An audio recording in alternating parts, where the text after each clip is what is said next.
On this episode of Marketing Mavericks, I talked to Tonya Yuki. She is the CEO and founder of Shareably. We talk about measuring social engagement, what industries and brands are killing it. Coming up next. Netcasts you love. From people you trust. Bandwidth from Marketing Mavericks is provided by Twitch. Cashfly at CACHEFLY.com. This episode of Marketing Mavericks is brought to you by LegalZoom. Visit LegalZoom.com to save on your legal needs and gain access to a network of legal plan attorneys for guidance. LegalZoom is not a law firm, but provides self-help services at your specific direction. Visit LegalZoom.com and use offer code MM to receive $10 off at checkout.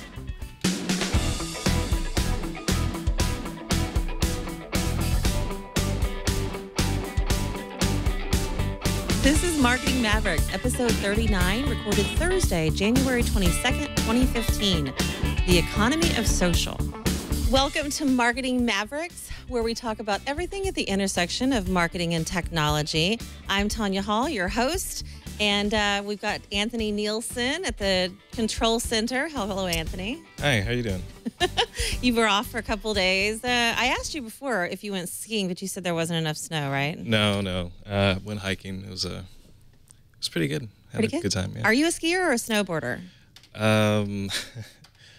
More of a skier. I'm not really good at snowboarding. I need to give it a few more shots. But it sounds cool to say you're a snowboarder, right? Yeah, it does. I'm pretty sure our guest is, but I don't know that for sure. We're going to find out. Our guest today is Tonya Yuki. She is the CEO and founder of Shareably. Welcome, Tonya. Oh, thank you. Great to be here. And welcome to the show. Thanks so much for joining us. So are you a skier or a snowboarder? Gosh, I'm really not anything to do with snow so much.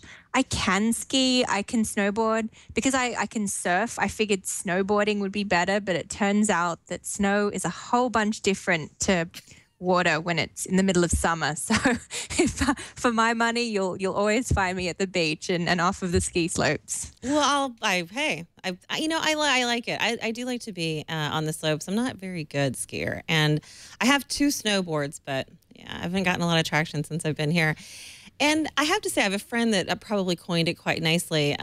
She said she just doesn't like to be cold and wet at the same time. So she and doesn't stressed about falling, because not only are you cold and wet, you're coming down. And I'm an optimist, right? Which means I go a little faster than my level of competency allows. So you're coming down the ski slope, you're cold, you're wet, and I'm stressed because I know any minute I'm going to be out of control. So it's I keep thinking that maybe if I get a little better, it'll be more enjoyable. But it turns out flinging my body into cold is not up there on my list of favorite things to do for sport. But you are a brave woman, and I would say, in fact, when I was looking at your, you're being touted for a lot of things. You've won some awards. I mean, you're a very strong female in an industry that's growing and changing. In fact, you've received an award in 2014, L'Oreal Women in Digital Next Generation, one of 12 women driving digital in New York, Advertising and Research Foundation Great Mind Award. I mean, you're definitely fearless, right? We're just piling up the awards. And those were just a few. I didn't even mention all of them.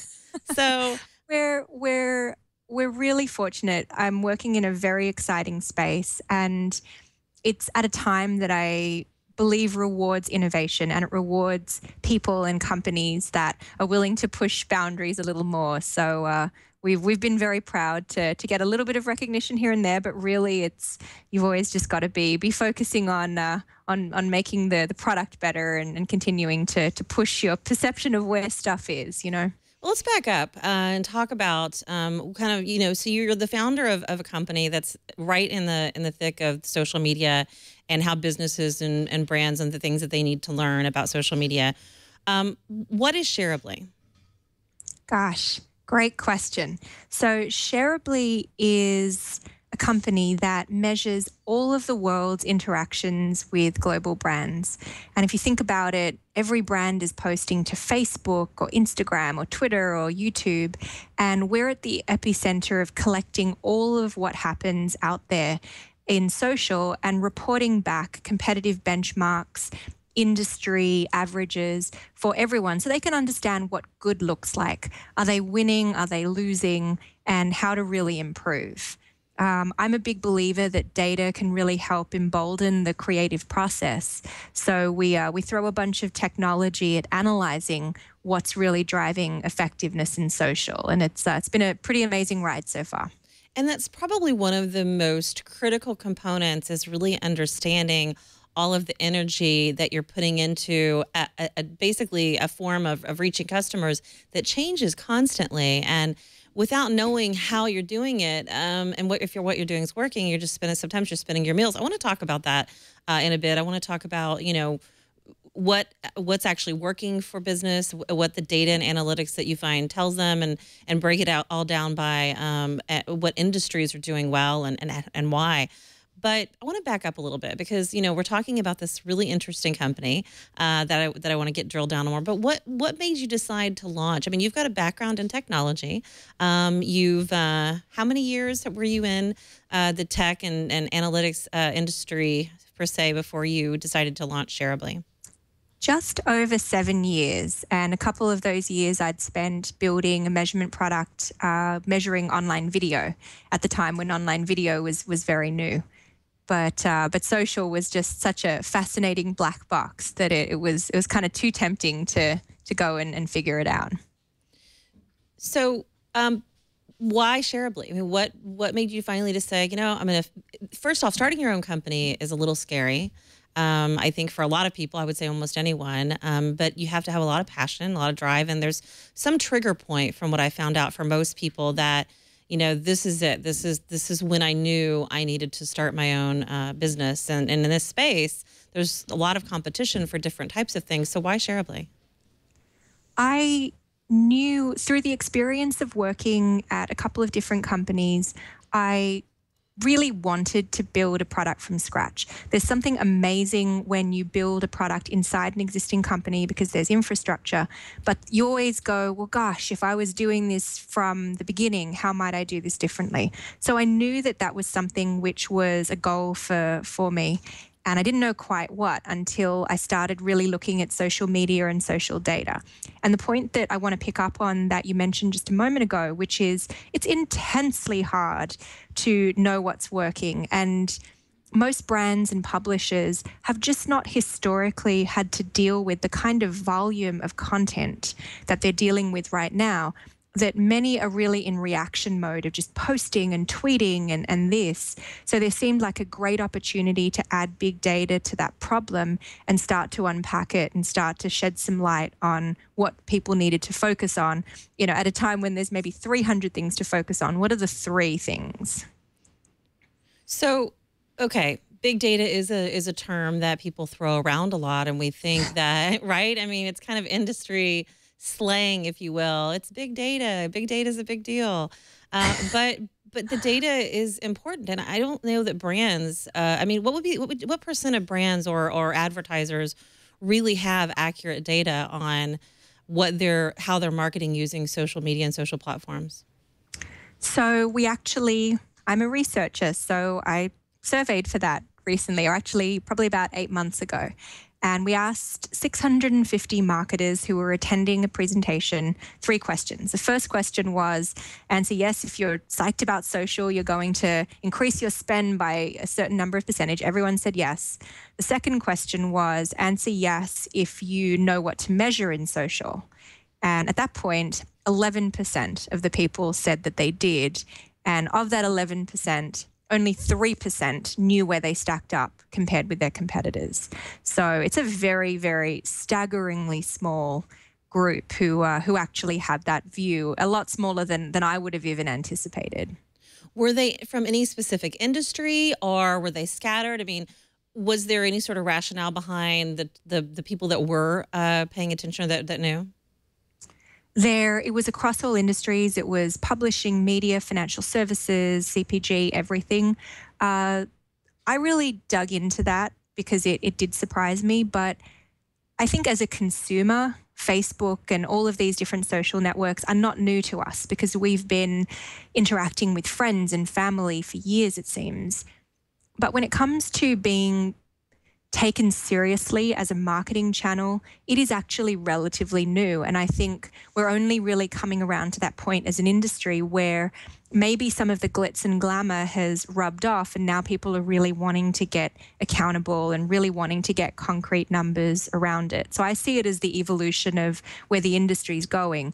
It's now a given that people take it seriously, and now that we do, now people start to get hungry for what the numbers should be and what they should pay attention to. Who's using your data and analytics, your research? Is it B2B? Is it B2C? Or is it very industry specific? It's a spread. We have got a lot of people within the media and television industry using Shareably. People who have a lot of content, so publishers, magazines, are a very heavy user of what we've built. And increasingly, we've really begun working much more heavily across CPG, and some of the brands that are really investing a lot of time and resources in crafting very special content for social, who now need to understand the ROI and understand how their campaigns are performing. So everything from skincare and beauty all the way through to telecom and financial services. But it still very much skews. It's probably about 50-50 between media and publishing, and then those who are B2C on the brand side. So you've been in business, what you guys launched in 2013, is that right?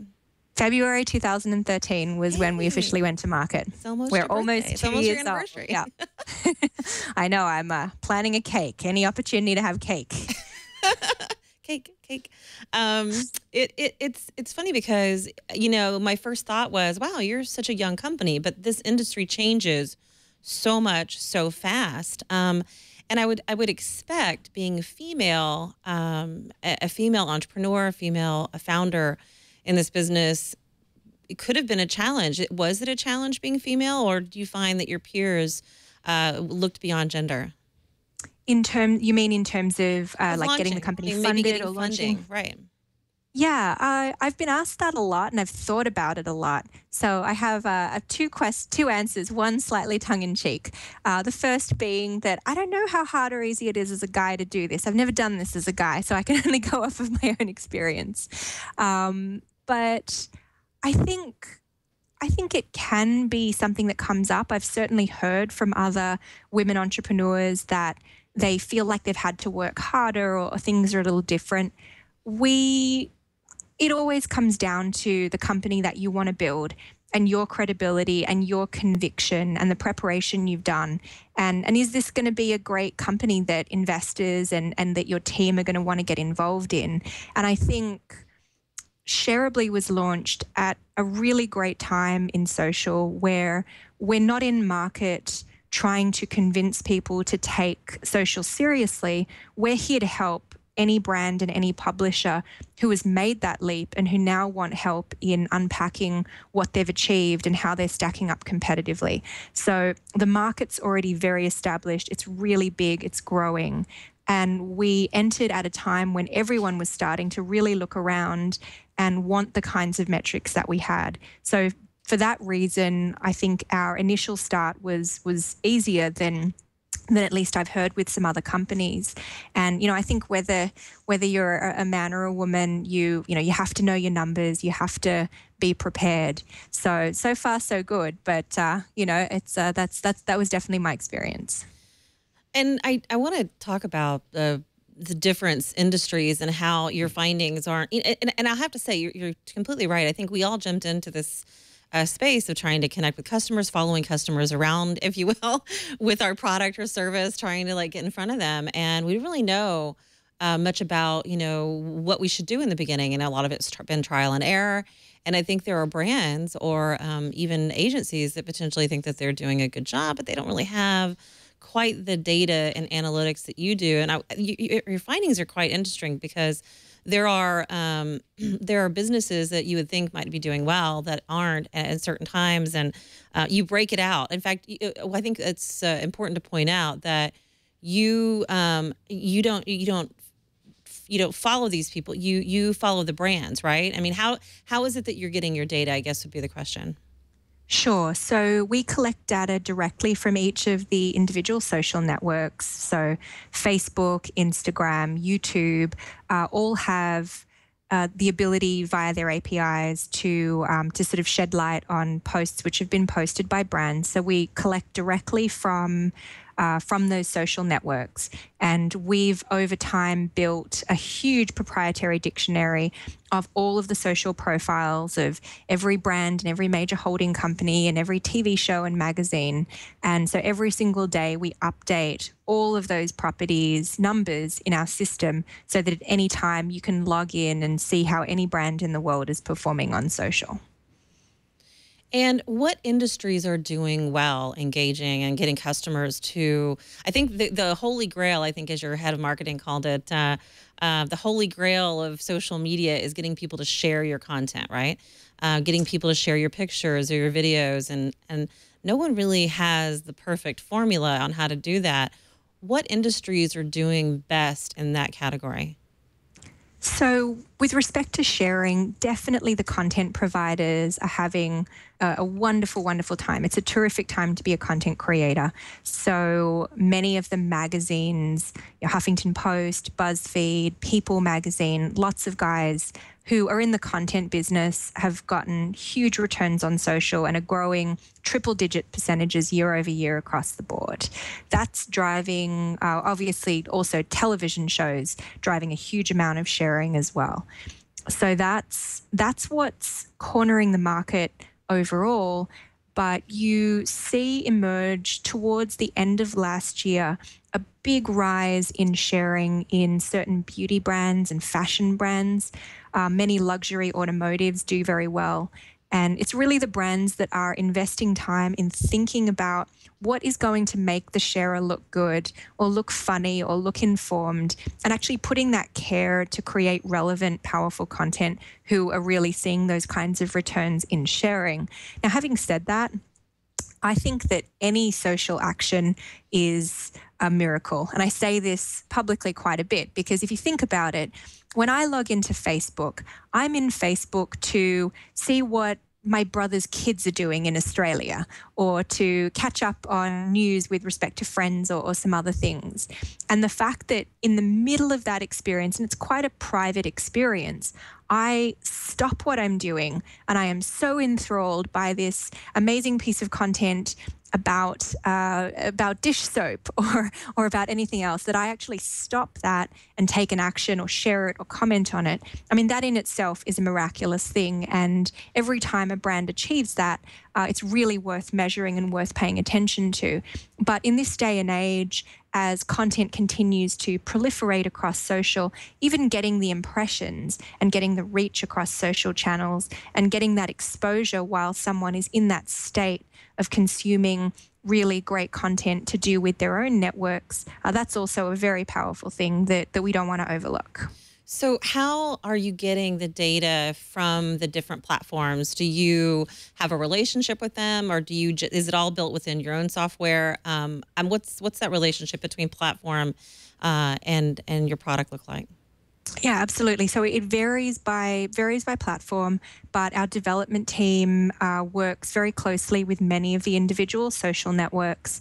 We collect data from the APIs, so you don't necessarily need to be talking to the social networks every single day, but it's been very important to us to develop those kinds of partnerships so that we're in the loop if anything is about to change or if anything new is coming out, so that we can be prepared and make sure that we're prepared so our clients aren't taken blindsided when something gets rolled out. But it's definitely it's a really important part of our business. It's a long process, and as we've grown as a company, we've definitely worked to continue to deepen those partnerships. What were some big surprises as you started to roll this out and you saw the data that was coming back from the platforms? Were there any surprises? Was it pretty predictable? The biggest surprise, which wasn't so much in the data, but it was in getting to know the marketplace and the industry. So our core technology, the cornerstone of our IP, is this really exciting predictive analytics that can look at all of the historical performance data for every piece of content and help you proactively improve your content. And we are very heavily invested in that technology, and it underpins everything we do.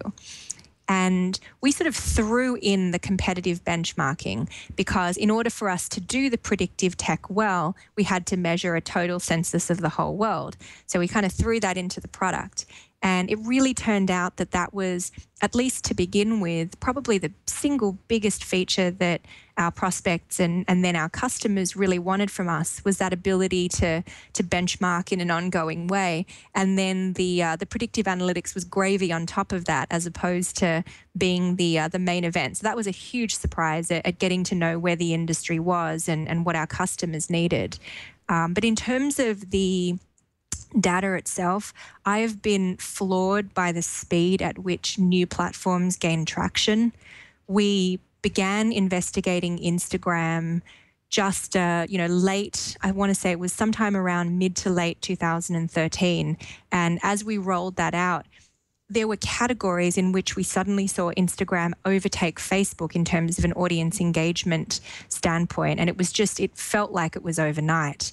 And categories such as fashion and beauty, we really saw that this was a marketplace that moved incredibly quickly and you had to pay intense attention. And the power of the visual web was so fast that you went from being curious about a platform to suddenly being thoroughly committed and amazed that you weren't already completely invested in it very, very quickly, much more so than I've seen in any other type of emerging tech.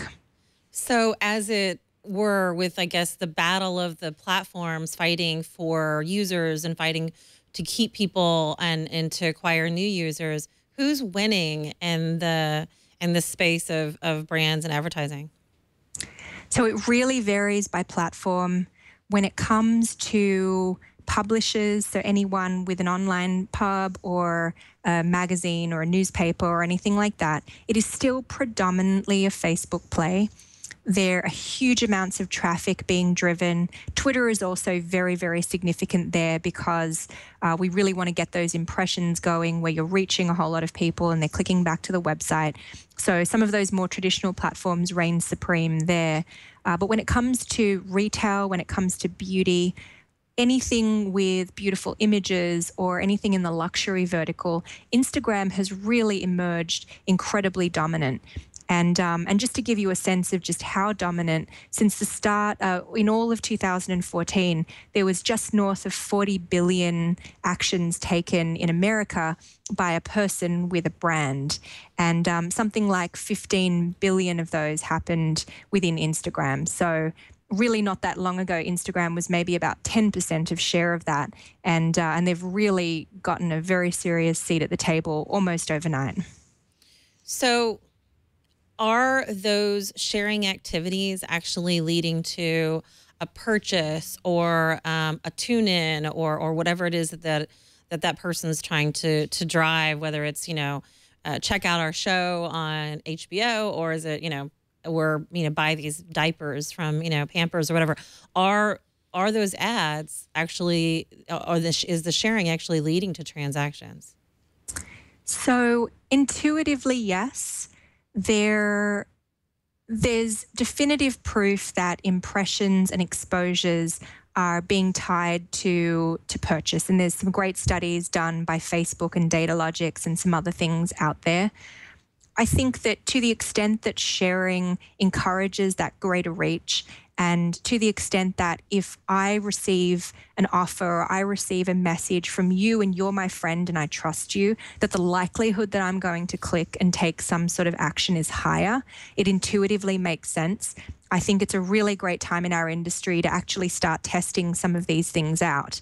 The hypothesis is definitely, though, that people who do share really tie up their own identity with a brand because it's really, it's me grabbing this thing and pushing it to you and going, I really think you'll like this, please do it, which is much different from more passively liking something or just receiving an exposure. But it's and with television as well, and there's been some great studies done by Twitter that you can really see that social is incredibly predictive of what's going to happen in the ratings world, particularly when it comes to reality programming or any voter programming. such as The Voice or Dancing with the Stars and things, where what's going on in social can be incredibly indicative of what's going to happen on air that evening. And you can see a lot of the broadcasters and cable networks doubling down in the hour or the 2 hours leading up to airtime to really encourage the greatest share of tune-in as possible.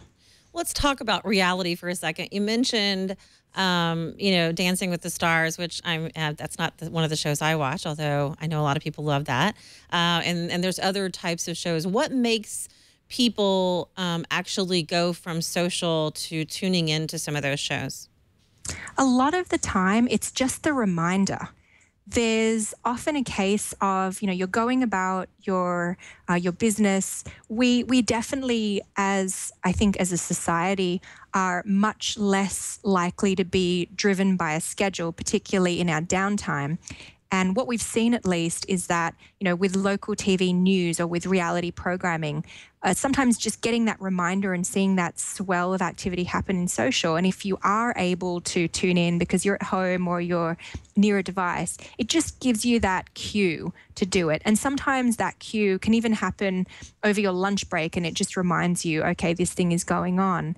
Because I think increasingly, as we're inundated with messaging and all these sorts of stimulus, it becomes harder to stay on track and just remember what's going on. And social can be very, very important at pushing those reminders. And I think the only other point to make on the importance of social when it comes to television comes in program discovery. It's a long discussion point about what happens with the water cooler now. And a lot of the time, if you start to see a certain amount of sharing happen among your friends or conversation about a particular program, you want to be able to chime in and have an opinion, or it, at the very least, piques your curiosity. And so you can start to see social activity swell, sometimes 2 or 3 episodes in at the programs or primetime programs that do incredibly well. Because whereas people might not have been willing to invest the time on something completely new that hadn't been vetted, when they start to see that their friends are enjoying it and sharing content and having conversations, it makes them much more likely to take a chance on that show and to really check it out in their own time. So you've got, The Voice, which looks like it came in #1 in actual audience engagement. And you got Dancing with the Stars, Duck Dynasty. None of these I actually watch. I especially don't watch the next one, Keeping Up with the Kardashians, which is huge, but falls fourth, that family. And then you've got, on and on again. Reality seems to be a big part of what people are sharing and what's getting shared on social media. It is a big part, particularly if you're looking within unscripted.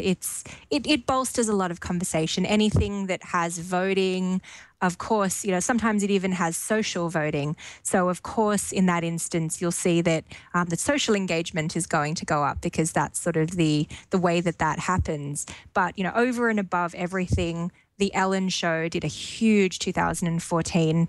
A lot of it was fueled by by the selfie, which definitely dominated social for a good time.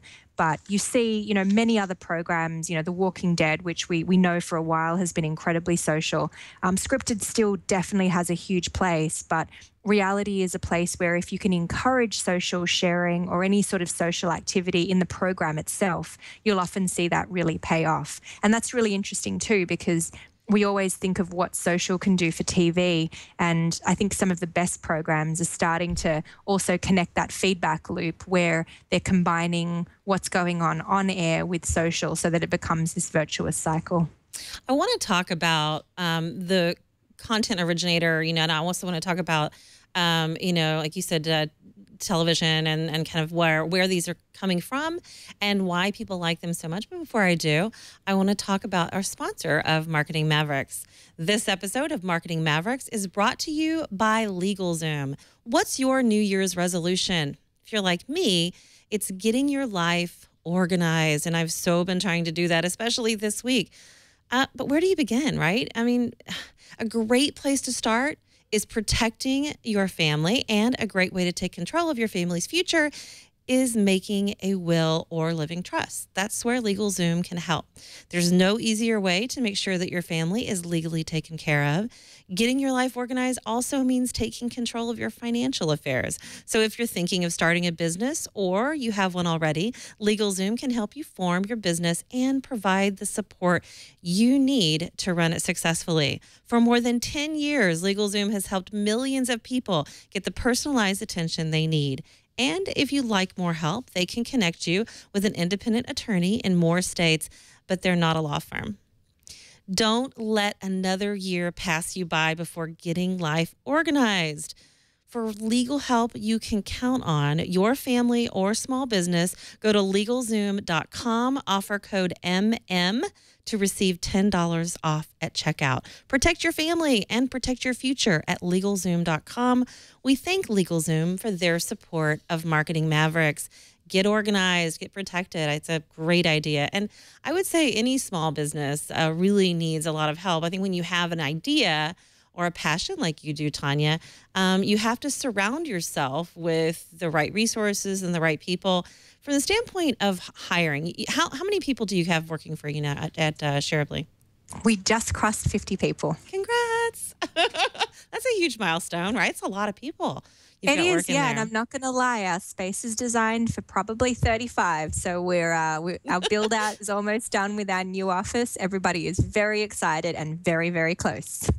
So, okay, what is it as a manager, before we get back into some of these analytics, or as a leader, as a founder, as a CEO, what are the traits that you look for in an employee when you hire? Because, I mean, obviously you've found 50 of those people. What are you looking for?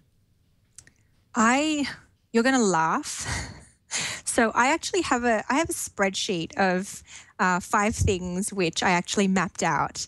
But before I go into that and get too geeky, I really did. I believe hugely in culture. I think you can't do anything if the people who surround you don't have a similar way of thinking, even if you disagree, but don't share a lot of values. So that was something that we definitely cottoned onto early.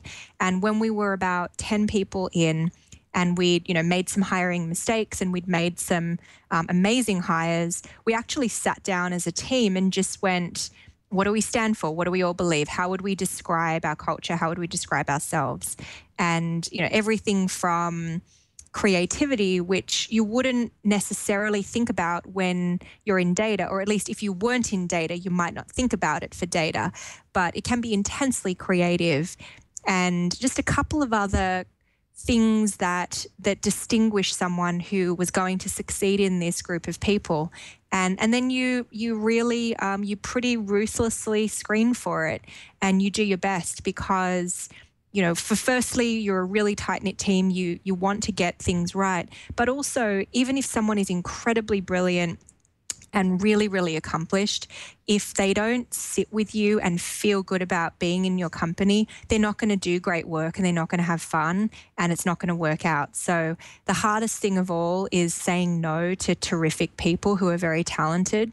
But that's something that we've gotten much better at doing, because we've seen that if you don't have that culture fit, it's really hard to get everyone on the same page and moving in the same direction. What is one thing over either the last year or just since you've been in business 2 years, if you were, that you would have done differently, that you may, I don't know if you'd want to qualify it as a mistake, but certainly you would have done, if you could go back, you would do things differently? Gosh, what a great question. There's a whole laundry list of stuff. Hey, at least you're honest about it. I think the biggest thing that I would have done differently if I'd known about it was exactly, gosh, they're all competing. You've really stumped me. This is like turning into a therapy session. Tell me. I'm sorry, yeah? Tell me all about it. I'm going to say it's letting go of people who weren't a fit faster. It's you have a thing where you see someone who's great and who's trying, but who just really isn't right for that particular role, and recognizing that it's not kindness, and you're not doing anyone a favor by keeping someone in a role or a situation that's not right for them. And it's something that I'd learned before, but I feel like when you're a startup and someone's made this leap on your company and they've quit their big corporate job to be there, I really feel like I owe it to them to give something a good go. But I think I would definitely be better about calling something sooner if I was starting today. Well, that's pretty good advice, I think, for anybody in a leadership position. Sometimes you're doing both parties justice to do that. So as a head of like a CEO or a founder or a head of marketing, who do you look up to? Like, who do you see out there in a similar role and think, wow, I'd really like to have lunch with them or meet them or spend some time with them? Definitely not in a similar role other than being a CEO. But I read biographies constantly because I learn a lot from them. I'm a huge fan of Ben Horowitz. He wrote a terrific book, The Hard Thing About Hard Things, and that got me through many a moment where I looked at a situation and didn't know what to do. So that would be terrific. And I think the other one, even though you didn't ask me for two, but I'm going to give you two, is Richard Branson. And it's for completely different reasons, but because I love the ability to move seamlessly across industries and to apply creative thinking from one industry to another. And I try and do that when we problem solve at Shareably of like, if I were an airline, how would I solve this problem? But it's really impressive the way that there's all of this different portfolio of businesses, and there's just a bravery and a boldness that I really love and I'm very inspired by. I know. You gonna ride on his waterboarding or what was it? That he does? Not waterboarding. With a model, yeah. Yeah, I know. That's the other thing, right? Amazing life. You want that. So let's get back to some of these analytics. What I was really surprised by were some of the industry breakdowns, the industries that do well, and the social video. We've known that video and pictures share well, obviously. What is it? So let's talk about video, for example, and the playing of video and how Facebook automatically plays video, which can be a benefit. I mean, does that skew the numbers because they automatically play it? I mean, are people actually watching it? Sure. So video, well, it's interesting because video up until quite recently, like really sort of mid to late last year, video in social was not a huge driver. And even now, and I'm incredibly excited about what's happening in social video right now. Even now, across Facebook and Twitter and Instagram, social video, like native video, accounts for single-digit % of all the content put out by publishers or brands or TV shows. So still a very small piece of the pie. To get to your question about autoplay versus not, Facebook does have a rule that if it doesn't play for at least 3 seconds, that it doesn't get counted as a view. So you actually cut off a lot of those accidental or where you've just swiped past that video. But I just know for myself, scrolling through my feed, and if something starts moving and it looks interesting, I watch it. And maybe I'm really simple, but I have to imagine that lots of other people watch it too. And we've seen some of the video view counts within Facebook, other social networks too, but I'm focused on Facebook because it's a relatively new phenomenon, and they're really amazing, the kinds of view counts that you're getting. Like, these are really YouTube numbers, and not something that people would have necessarily expected even a couple months ago. So it's a very exciting time in video, and as people are getting heavier with Facebook and more accustomed to video with micro video on Instagram, I can see video continue to really be on the rise. And, it's funny, Anthony just pulled up the Minion Christmas video, which I know I watched it. I might have even shared it. I don't remember. But I'm looking at some of these winners with some of these huge numbers. And these are all things, for the most part, that I did see. The Minions were just really cute. Like, how can you not like a Minion, right? You just have to be a bad person to not like it. And I know. Who doesn't like that? Least of all on social network where it's all stored and other people can tell. But you're exactly right. And there's something that's very powerful about seeing that 62 million views of this video have happened. That makes you even if you haven't seen it, there's a part of you that goes, well, I want to see that too, because I'm missing out on something that other people are really excited about. And there is a social proof factor and a Me Too factor, which just gets magnified by social. And video is the perfect type of content for that. Just to throw a quick stat in for you, social itself overall grew just over 100%. Social video grew well over 130% year over year. And that's even with that small sliver. So it's really just on the up and up. And I think the video numbers will be much more dominant when we look back a year from now and see what's happened. How are consumers tolerant of advertising? I mean, most consumers, especially when you look at free content, like Hulu's a good example. I mean, YouTube is a good example. And I want to talk about YouTube specifically, but Hulu, for example, I'm a fan of Hulu. I actually subscribe to Hulu Plus, but even on the freemium, the free version of Hulu, there's advertising. And as consumers, I think we're much more tolerable. We tolerate the advertising, and I think this came up in our chat room a few minutes ago. We tolerate it because it's content that we love, and so we get it, and sometimes it may even drive us to purchase a product. I mean, I know there are times I've actually stopped a video I was watching or a show that I could stop, and I wanted to look something up, whether it was a car or whatever. I went to, or I multi-screened. I continued the show, but I actually looked up on my computer or my iPad or my phone what it was they were talking about. How have you seen that specifically play out with the content that we're watching, whether it's a short form content or maybe something longer like an HBO or a movie on Netflix? Yeah, well, when you look at any full scripted or unscripted programming viewed online, and I'm going to reference a study that I did a couple of years ago when I was leading the video product at Comscore, where we found out that 40% of people who were watching full-length TV shows on sites like Hulu or on abc.com or nbc.com, 40% answered yes to actually stopping midway, just like what you talked about, and going to research a product or something that they'd seen in the ad break, which was way higher than what I expected.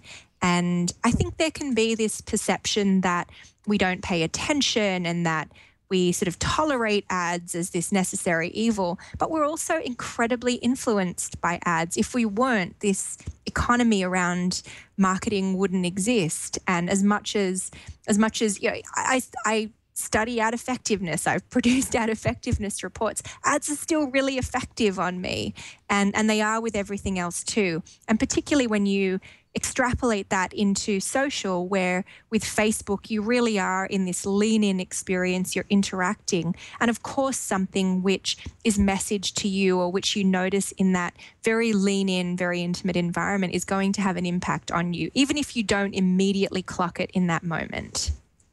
You know, we're an ad-based network, and I see, you know, not just the employees getting excited about the products, but fans do as well, and we get a lot of feedback. And I think if you're providing content that people want, it works perfectly. But sometimes I watch YouTube, and it seems like the ad is really inappropriate for what I'm watching. I mean, how is YouTube doing in that space? I mean, what are you finding from that platform? Well, context is everything. YouTube is still by far a dominant player in terms of branded video and in terms of that video and video advertising ecosystem. But I do think, based on all of the numbers that we're seeing and what we're hearing from many brand marketers that we work with, that they are paying attention to the video that's happening natively on social platforms like Facebook. And Twitter had a huge announcement about their own native video. And even before that, video on Twitter grew by 770% year over year, comparing 2013 to 2014.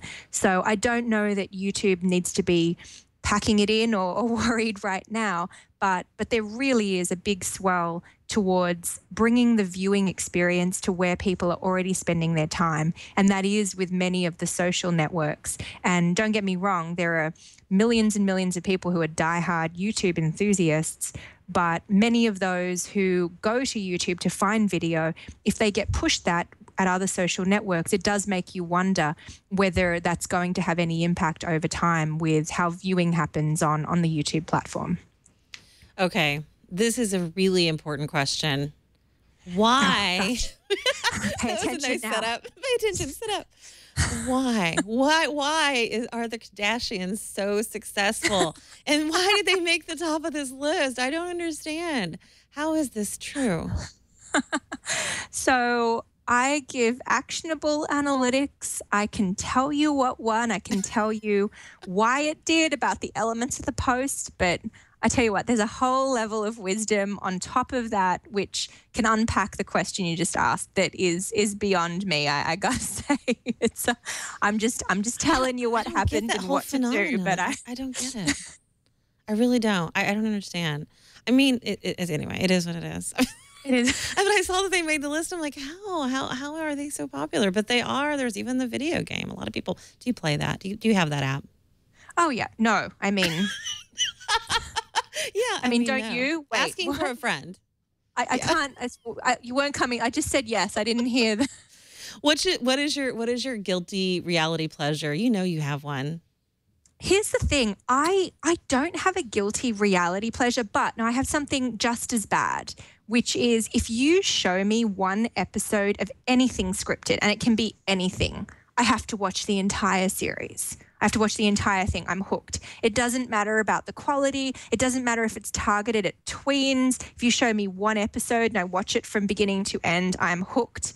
I want to know what happens to all the characters, how they started. And the reason why I don't watch as much television or single episodes is that if I did, I would literally not be able to come into work because I would be taking sick weeks as I catch up on and binge on every single program ever filmed. So okay, if you're not watching this, she just did the quote sign sick day. That was funny.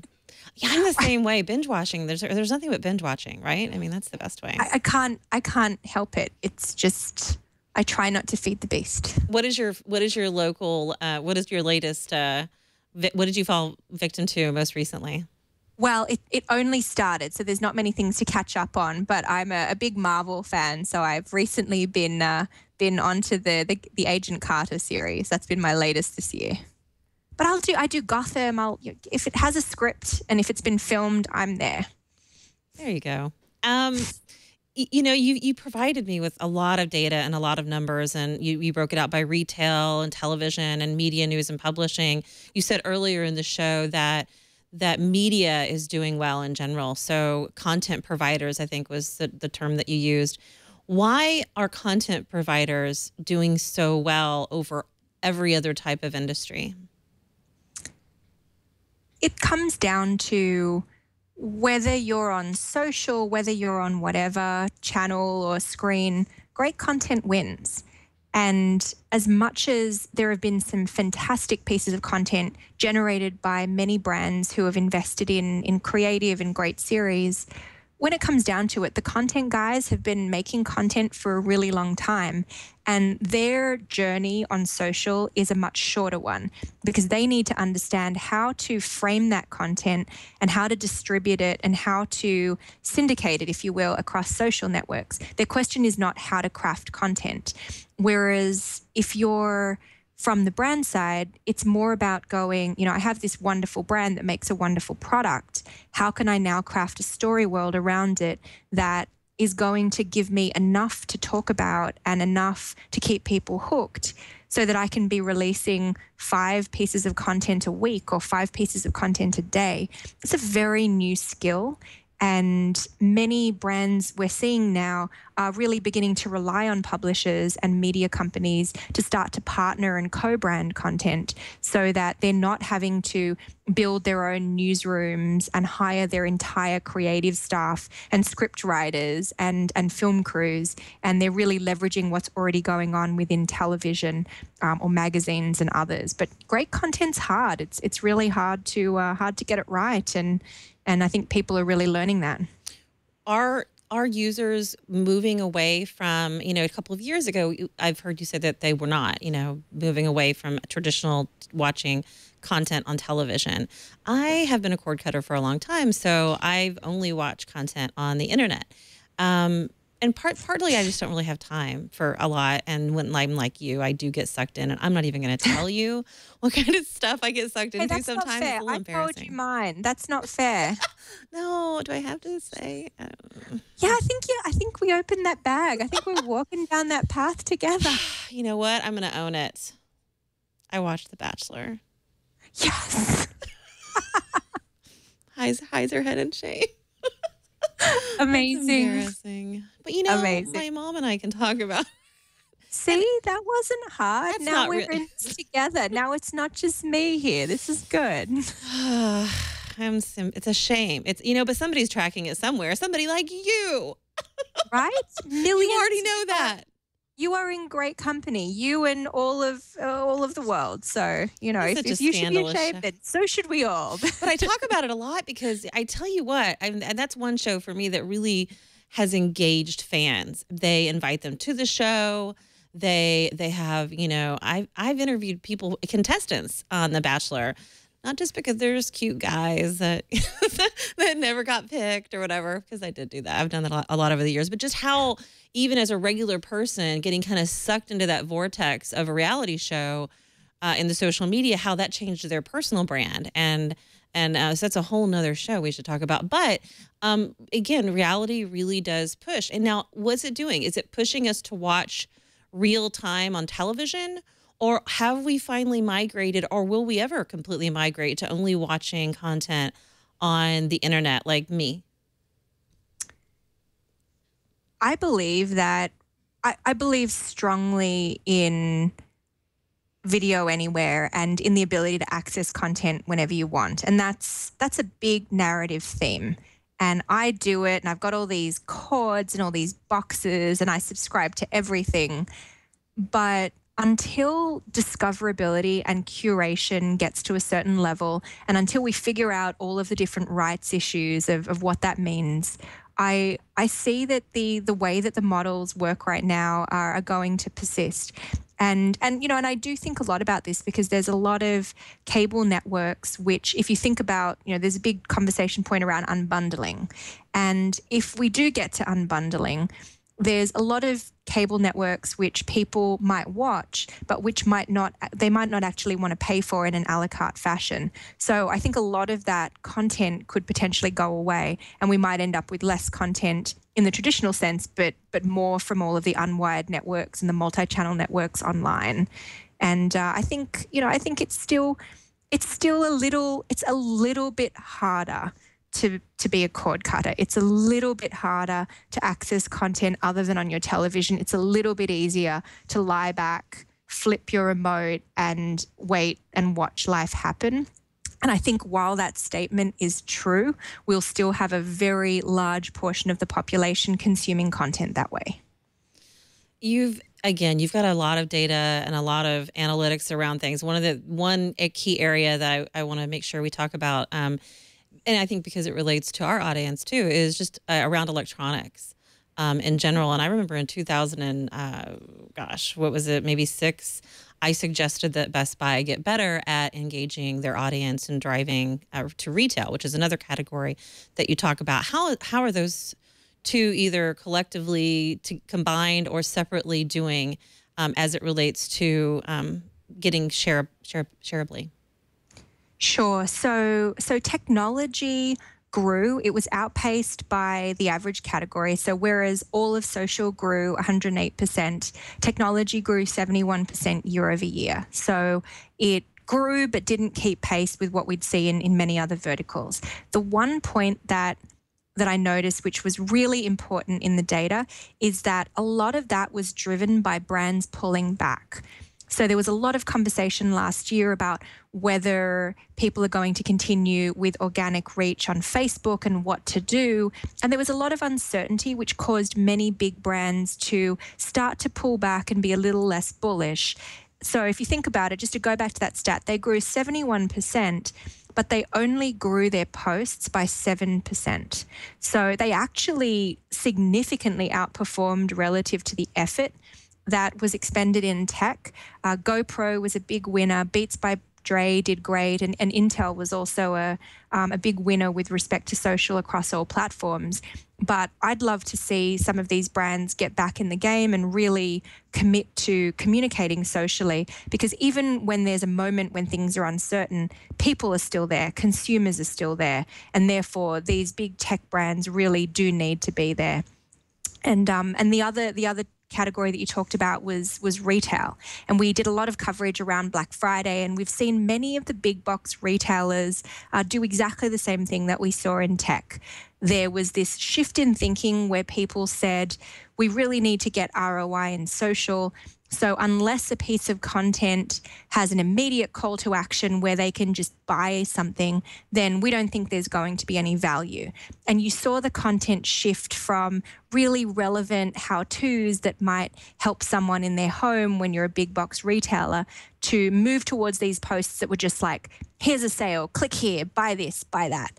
And naturally, consumers pulled back. They did click more than they did the last year, but definitely in terms of the people who were reached and the engagement that was received, the wind really did fall out of the sails for many retailers. The only big bright spot was for Instagram, where Instagram engagement definitely grew. And again, it was because the retailers were playing on Instagram. They were posting beautiful images of their products and they were enjoying themselves.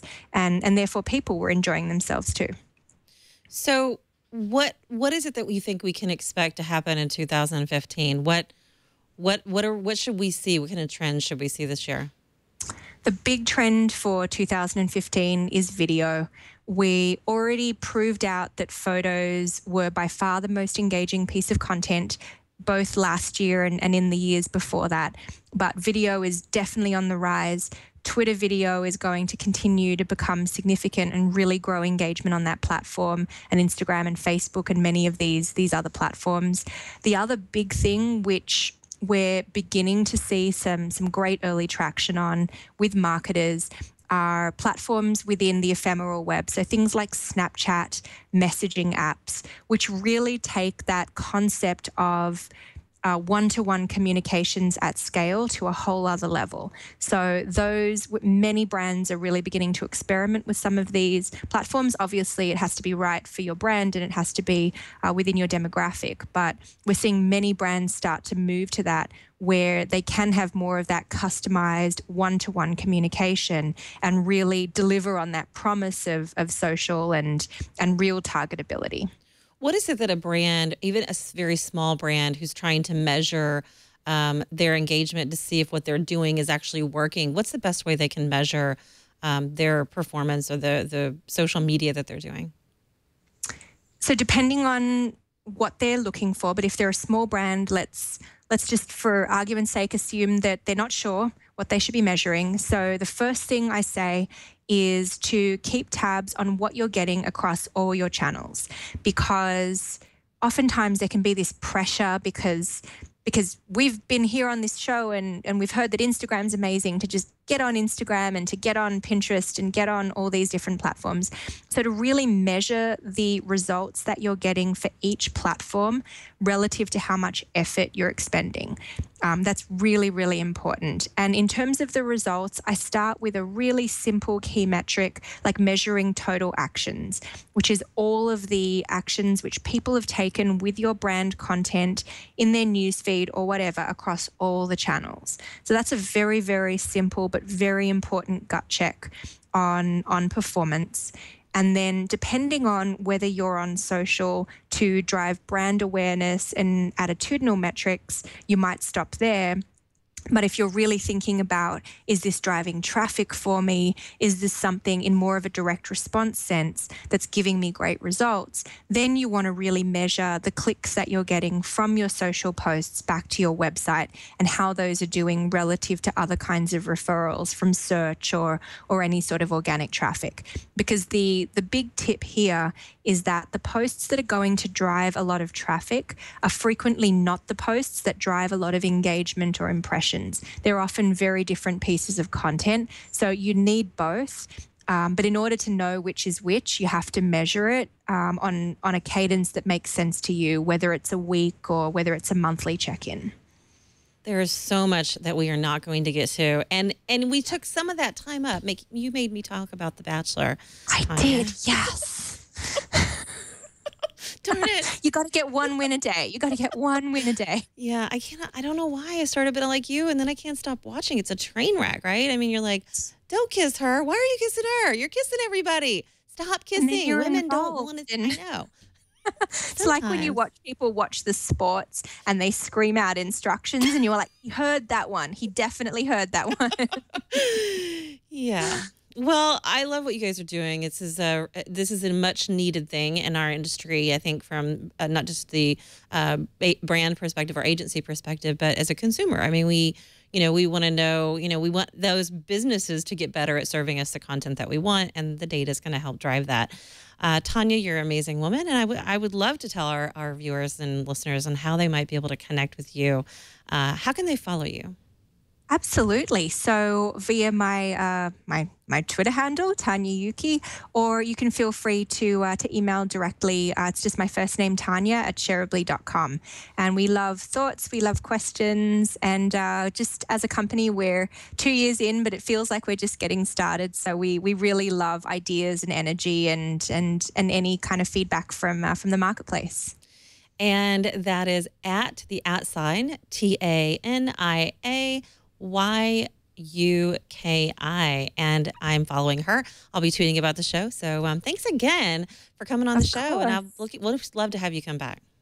Thank you for having me. It was a terrific conversation, and I'm really glad that we were in touch. It was great to be here. Absolutely. I have to thank Jennifer for that and Tracy for her. So, everybody, that was Tanya Yuki, and she's a pretty amazing woman. I'm just saying that if you follow her on the kind of work, you should Google her, in fact, and see what they're doing at Shareably. And that does wrap up another episode of Marketing Mavericks. You can find me, like I said, I am connected to her on Twitter by going to @TanyaHallRadio.